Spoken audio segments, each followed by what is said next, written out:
Moses stood stunned before the burning bush, which did not consume itself.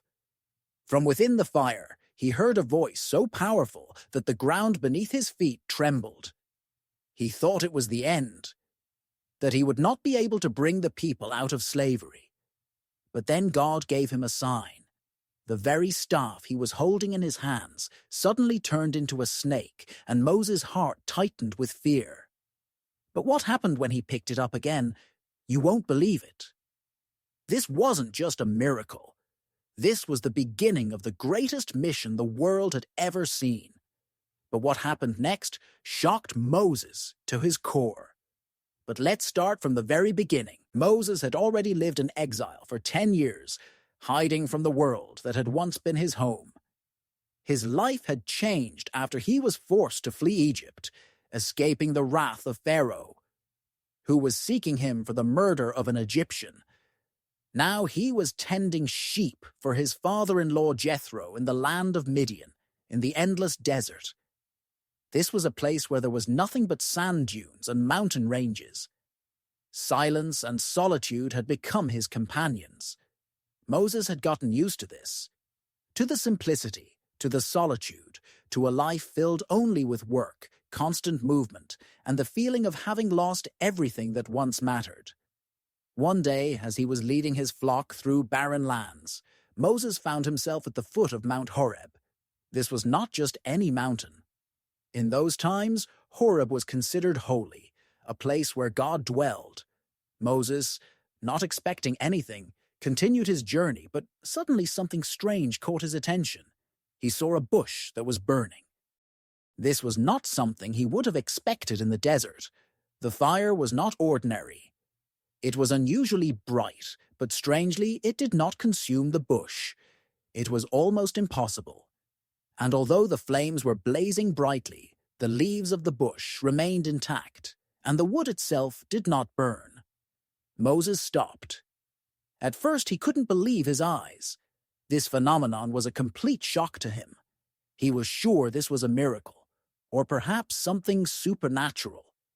He stepped closer, not understanding what was happening. At the same time, his heart began to beat faster, and his mind, usually absorbed in the tasks of a shepherd, was now in turmoil. Questions raced through his head. What is this? Why isn't the bush burning? How is this possible? Suddenly, in the absolute silence, a voice sounded. It was a deep, powerful, yet calming voice, as if it was coming from the very flames. Moses froze, stunned. He couldn't understand where the voice was coming from, but he was certain this was something more than just a phenomenon. This was the moment when Moses' world, filled with constant routine, was suddenly shaken. And then he heard his name. Moses! Moses! Fear rose in his soul, and his heart raced even faster. But this was just the beginning. Moses stood, unable to move. God had called him, and his life would never be the same again. Moses, taking a few more steps, found himself very close to the burning bush. The fire continued to blaze brightly, but it did not scorch the branches, nor did it destroy the bush itself. His heart beat faster and faster in his chest. He knew this was not just a natural phenomenon. It was something far more powerful, unimaginable. His mind could not grasp what was happening, but his body had already responded. He felt his feet lift off the ground, and before him unfolded something far greater than his entire previous life. And at that moment, when Moses was almost at the fire's edge, the voice sounded again, deep, mighty, yet calm and assured. This voice was not like a human voice. It pierced through everything around him, wrapped around his soul, and filled it with such power that Moses felt the air around him become thick, as if the space itself was closing in. The voice spoke his name, not just as a sound, but as if it had been carved into stone. Moses! Moses! Moses, taken aback, couldn't believe his ears. His heart skipped a beat, and without thinking, he answered almost mechanically, "Here I am." At that moment, he did not know what his words meant. He didn't even realize that this might be the beginning of something new for him. Silence enveloped the world again, but the voice continued. It spoke as though, for Moses, nothing existed except this moment. "Don't come near," the voice said with such insistence that Moses instinctively stopped, feeling the ground beneath his feet become holy. "Take off your sandals, for the place where you are standing is holy." Moses lowered his gaze. His breath became shallow. His mind was filled with fear, but at the same time, a strange power began to arise within him. He couldn't understand how this could be. One moment he was an ordinary shepherd, the next he was standing on holy ground, surrounded by fire that did not burn. He kept trying to make sense of what was happening, but his fear of the unknown and his deep respect for this phenomenon left no room for doubt. "I am the God of your fathers, the God of Abraham, Isaac, and Jacob," the voice continued. These words awakened something ancient within Moses. He knew who Abraham, Isaac, and Jacob were. He knew the stories passed down from generation to generation. And now, before his eyes, God himself was speaking to him. Moses realized the full gravity of this moment. He was standing before the Lord. Out of fear and reverence, his body went numb, and bowing his head, he hid his face in his hands, as if afraid to look at God. His heart was overwhelmed with emotions, from fear and astonishment to the realization of the immense significance of this moment. He understood that something had been revealed to him that would change his life forever. As Moses drew near, his consciousness was filled with an unimaginable sensation, as if he had entered the very center of an invisible force that surrounded him. The fire that blazed in the bush didn't burn, but it seemed as though it was burning his soul, causing his heart to beat faster.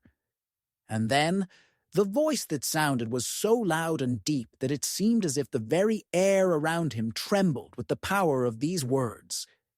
This was a voice that knew no barriers. "Moses! Moses!"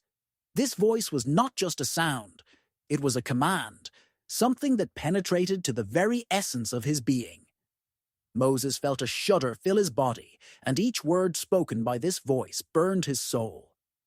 He knew he had no right to stand before this fire without an answer. And when the voice continued, Moses was left speechless, his entire being tightened, and he didn't know how to react. The voice continued, as if knowing every thought he had, every fear hidden in his heart. "I have heard the suffering of my people who are in Egypt. I have seen their pain, and the time has come for their deliverance. I have chosen you, Moses, to bring my people out of Egypt." Like a lightning bolt, this struck to the core of him. Moses stood stunned. He couldn't understand what they wanted from him. He was an ordinary man, a man in exile. How could he, a fugitive, become the one to lead the people to freedom? Questions filled his mind, full of doubt and fear. Moses felt his throat tighten, and his voice was almost inaudible when he spoke. "What will I say to the people? How can I go to Pharaoh? Who am I to go to Pharaoh, the king of Egypt?" Questions tumbled from his lips, and doubts overwhelmed his heart. He didn't see himself as a hero. He wasn't a great leader. He was a fugitive. He was a man hiding from his own destiny. Why did God choose him? Why him and not someone else? But the voice coming from the fire was firm and reassuring, like a voice that could not be denied. "I will be with you," said God. "And here is the sign for you. When you bring the people out, you will bring them to this mountain and deliver my name to them. You will say to Pharaoh, 'I am has sent me to you.'" These words seemed to fill Moses with a new meaning. He was not alone. God would be with him. He felt the fear subside, but in its place came something else. A sense of sacred responsibility, which burdened his soul but also assured him that he could not back out of this mission. But Moses was still full of doubts, hiding his face, trying to understand how he could become the one he had never been. Moses stood before the burning bush, like a stunned man, unable to comprehend the weight of what was happening. All his doubts, his insecurities, and the fear that the people would not believe him still clung to him. He couldn't shake the thought that his destiny could not be tied to such a great mission. He was not an orator, not a great leader. He was a man who had run away from his past, and now they were trying to draw him into something that seemed impossible. How could he believe that God had chosen him? The voice from the fire filled the space again, like thunder, but there was no anger in it. It was calm, but resolute. "Moses, you still doubt. I give you a sign that will convince the people. This is not your power, it is my power, and you will be my messenger. When you come to the people, you will show them a miracle that I will perform through you. You will take your staff and throw it on the ground, and it will turn into a snake." Moses, astonished, listened to every word. He looked at his staff, which lay in his hand.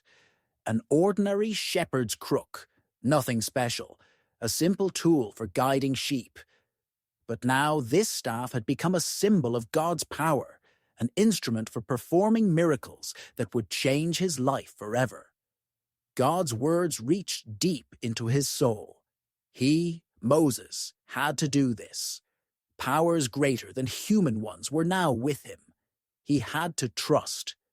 This was the moment when he realized that his fears and doubts no longer mattered.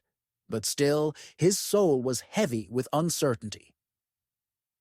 "And when you lift it again, it will return to its original form," continued God. "You will show this sign to the people, and they will believe. This will be the beginning of your mission." With trembling hands, Moses threw the staff on the ground. At that moment, he felt his pulse quicken, his body tense with fear. But as soon as the staff touched the ground, it transformed, turning into a snake that slithered before him.